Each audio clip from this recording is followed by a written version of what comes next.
ఓం శ్రీ గురుభ్యో నమ. ఓం శ్రీ మాత్రే నమ.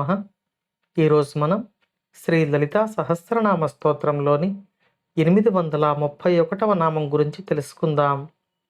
ఈ నామం అమ్మవారిని ప్రాణేశ్వరి అని కీర్తిస్తుంది. ఈ నామానికి మంత్రస్వరూపం శ్రీ ప్రాణేశ్వర్యై నమః. ఈ నామాన్ని పరిశీలిస్తే ప్రాణములకు ఈశ్వరి, ప్రాణేశ్వరి అని మనకు తెలియవస్తుంది. ఈ నామంలో అమ్మవారు ముఖ్య ప్రాణశక్తిగా మనకు దర్శనమిస్తున్నారు. ప్రతి ఒక్కరికి ప్రాణము 5 రూపాలలో ఉంటుంది. ఈ 5 రూపాలు ప్రాణ, అపాన, వ్యాన, ఉదాన, సమాన వాయువుల రూపంలో ఉంటుంది. ఈ 5 స్వరూపాలలోని ప్రాణములను నియంత్రించి, నియమించి రక్షించే శక్తి శ్రీ లలితా పరమేశ్వరి. కాబట్టి ఈ నామంలో ముఖ్య ప్రాణశక్తిగా, ప్రాణేశ్వరిగా వసిన్యాది వాగ్దేవతల చేత అమ్మవారు కీర్తించబడుతున్నారు. ఈ 5 స్వరూపాలలోని ప్రాణములను మనం వ్యవహారికంగా పంచప్రాణములు అని పిలుస్తూ ఉంటాం.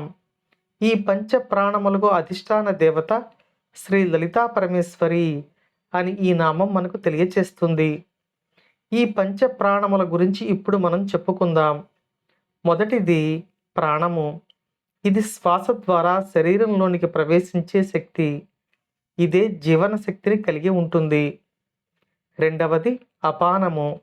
ఇది ఆహారం జీర్ణమైన తర్వాత వ్యర్థాలను బయటకు పంపే శక్తి. ఇక మూడవది సమాన. ఇది జీర్ణక్రియలో సహాయపడే శక్తి. ఆహారాన్ని జీర్ణం చేసి శక్తిగా మారుస్తుంది. నాలుగవ ప్రాణం ఉదాన. ఇది మెదడు మరియు నరాల వ్యవస్థకు సంబంధించిన శక్తి.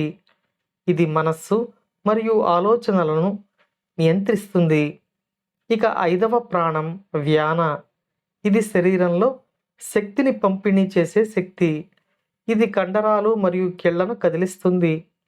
ఈ పంచప్రాణములకు అధిష్టాన దేవతగా ఈ నామంలో శ్రీ లలితా పరమేశ్వరి, ప్రాణేశ్వరి అని కీర్తించబడుతున్నారు.